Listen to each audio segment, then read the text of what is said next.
Welcome, it's good to see you. You know this has become a regular thing.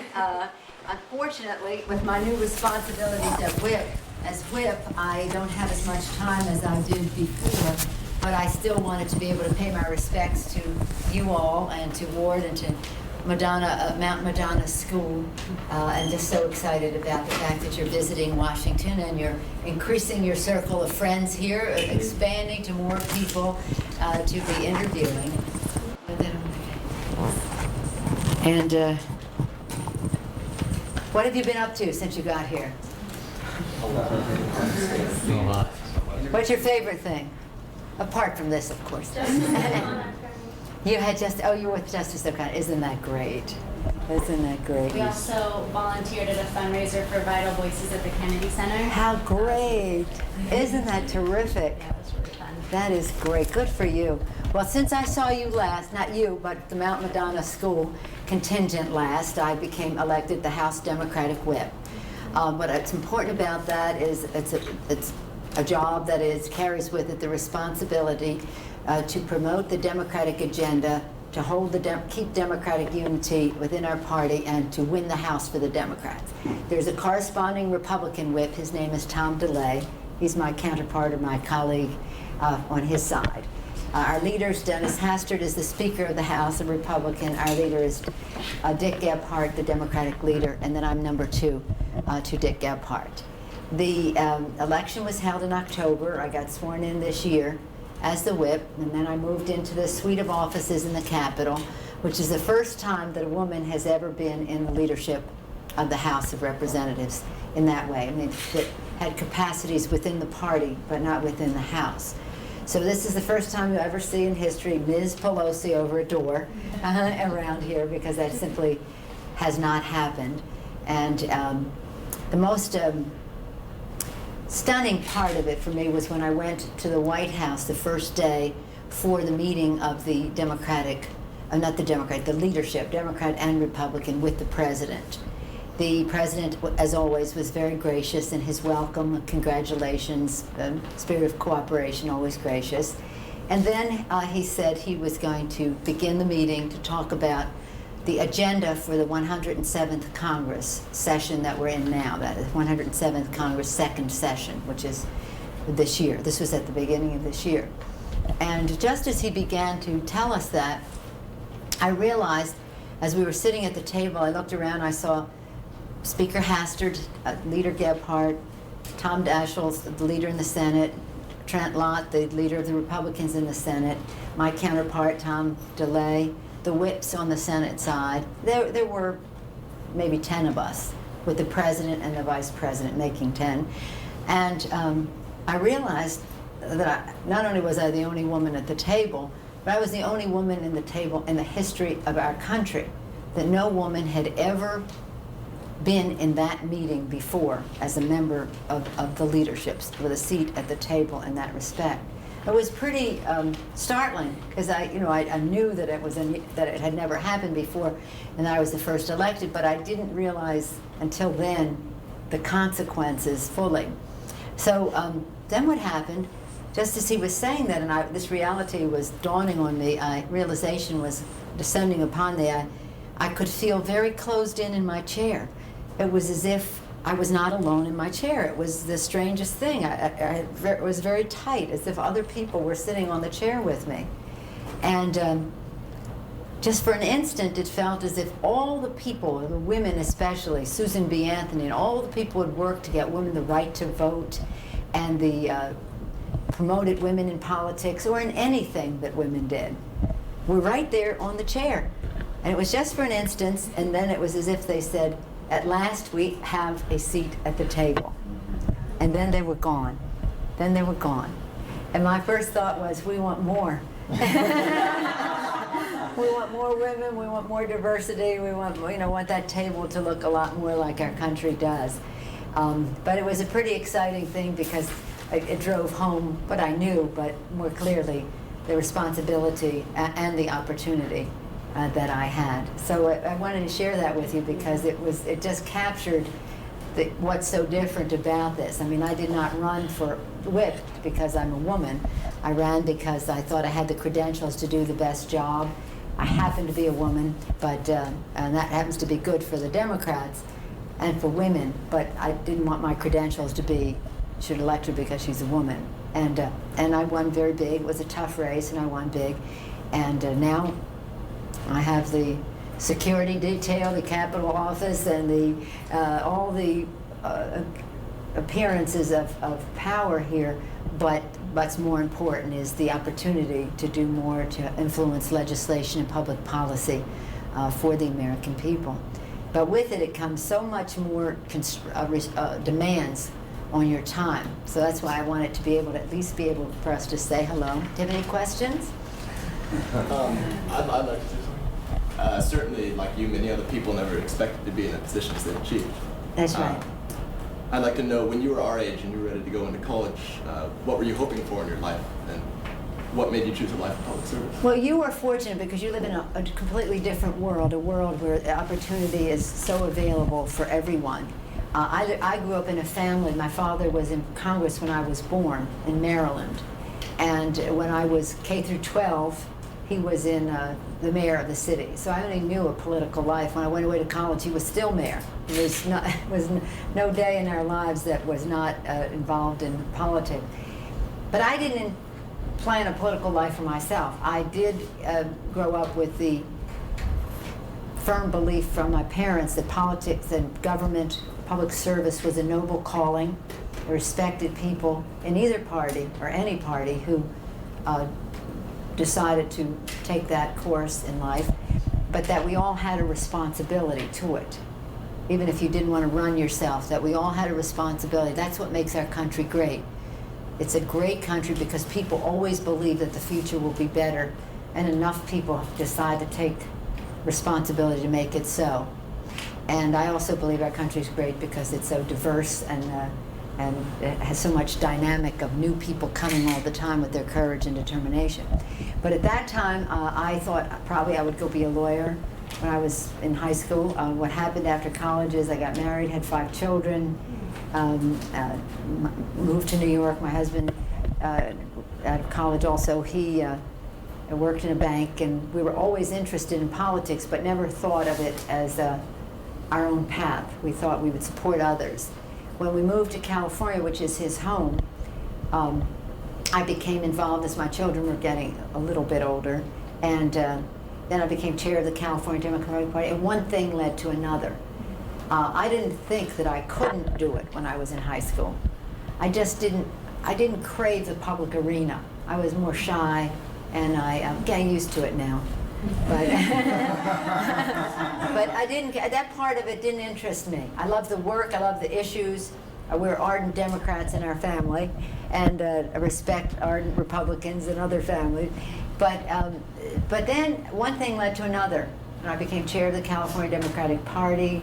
And then when my children were old enough, were in college, and one, my youngest was your age, was a senior, maybe a little older, senior in high school.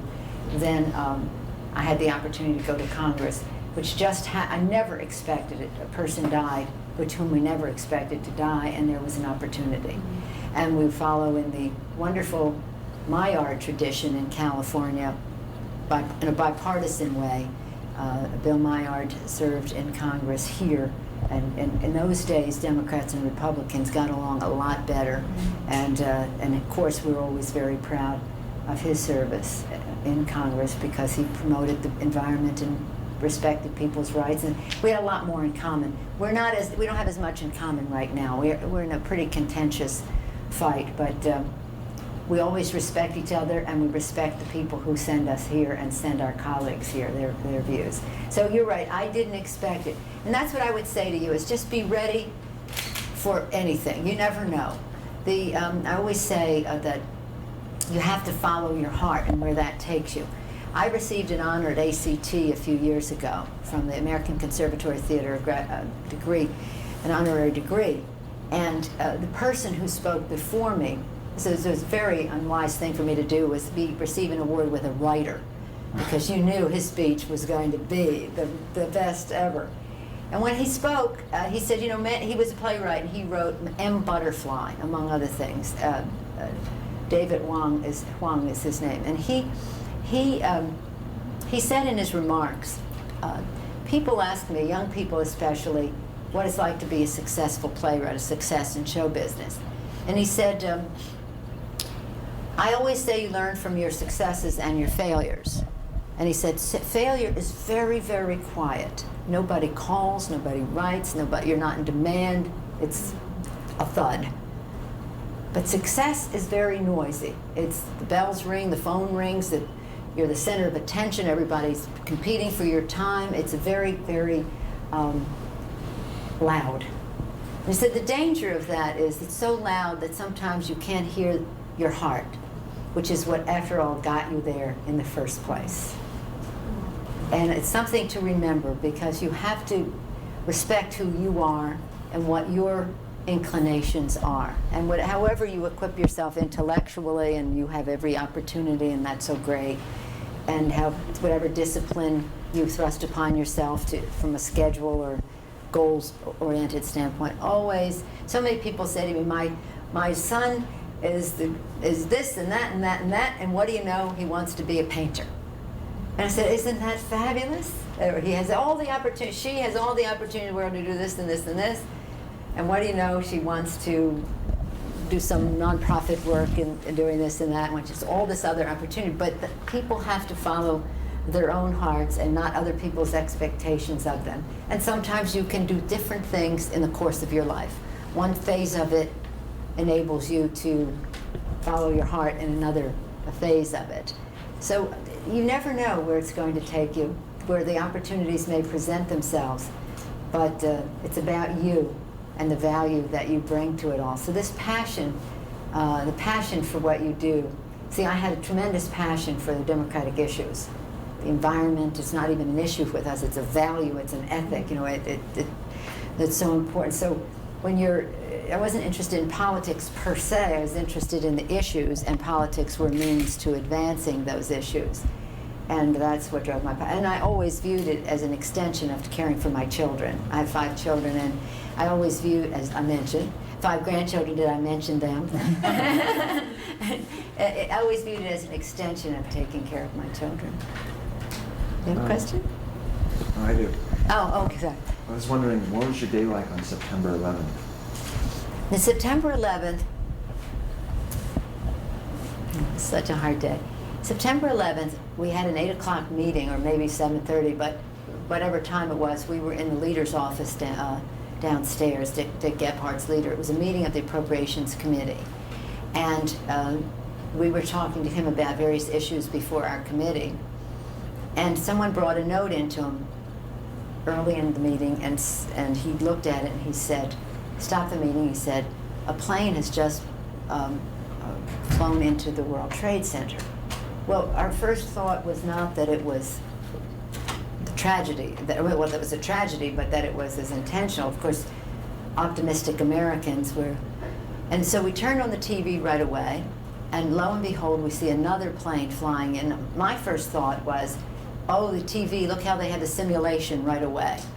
They've already figured out how to show a plane flying into the World Trade Center, but of course that was the second plane. We immediately came over to our office. The meeting ended, we came over to our offices. I had some meetings scheduled here, and the people were gathering, but as they were gathering, we got the call that the plane had flown into the Pentagon. And with that, we evacuated the building. We went to a supposedly secure place what the Capitol Police had set aside, and for a whole day we were briefed about. Now, I'm the senior Democrat on the Intelligence Committee, so I have a special classification. I belong to something called the Gang of Four. This is before I was with. But even so, the top Democrat and the top Republican in the House and the Senate are in a privileged situation in terms of receiving information, so they took us to a different place in that building to give us the information. But you know what, we were all finding out everything just about the same time. Later we came over to the steps, Democrats and Republicans alike, and we sang on the steps of the Capitol, and that was a bonding moment for us. But I'll tell you that, of course, the tragedy was unimaginable and horrible. First thing you will know is to make sure nothing else is going to happen, and also to find out how this did happen. was such overwhelming sadness about the loss of life. And the fact that we were caught so off guard. So we all had different responsibilities, emotional response about people who died, the responsibility to hope that it, to make sure it didn't happen again, as well as the, from an intelligence standpoint, the questions about why did this happen and why did we not catch it. It was a horrible day. One I hope that we never see, of course, repeated in our country. It made a big difference in how we view the world and told us something about how the world viewed us. I have a question. This will have to be the last one then, okay? Okay, thank you. I'm sorry, this will have to be the last one because we have a big day today. We're meeting, our gang of 4 is meeting with the Attorney General about the investigation into September 11th. When, who knew what, when, and all of that. So we're all involved in that. But only that would, with a gang of 4, I have no schedule. When they say, we have to brief you on something immediately, whatever I'm in is over. But we're going to take one more question. Just ask the closing question? Leah's question, maybe? Go ahead. Mine. We're gonna cut right to the chase here. All right. You were talking a little bit about how it felt when you were sitting in that chair and it felt like all the women were Yes. helping you out there. We spoke to Inez McCormick. She's the first woman president of the Irish Congress of Trade Unions. And she told us, when as a woman you move into a new space, to reach behind you and pull some other women into the space you occupy. Were there women besides your mother who mentored you, and are you working to bring others along with you? Oh, yes. And if so, where can I sign up? Very good, Leah. Well, now, of course, my mother was a very strong influence in my life. And if there's any lesson that I learned from her that I would convey to you for when you are parents is the best way to influence your children is by example. I saw her commitment to public service. She never said when you grow up you should be involved in public service. I just saw her commitment to public service, her commitment to values, and the manner in which she conducted herself. My father was the elected official, but my mother was very, very involved in working with people in that respect. We all have a responsibility, and I feel very much as if I'm carrying the baton for the moment. When I was in that chair, it would just happen to be me, but they're the ones who made it happen. And again, we all have a responsibility to pull more women. And of course, I have been doing that since I came here to try to elect more women to Congress because I think that's very important, as excellently as we are served by our male colleagues. The more diversity you have in the thinking, the more, well, it has to be a better product because it has more input. So what we try to do is, I have been honored 50 Way to Sunday since I was elected by every manifestation of women that you can name, whether it's professionally or different groups.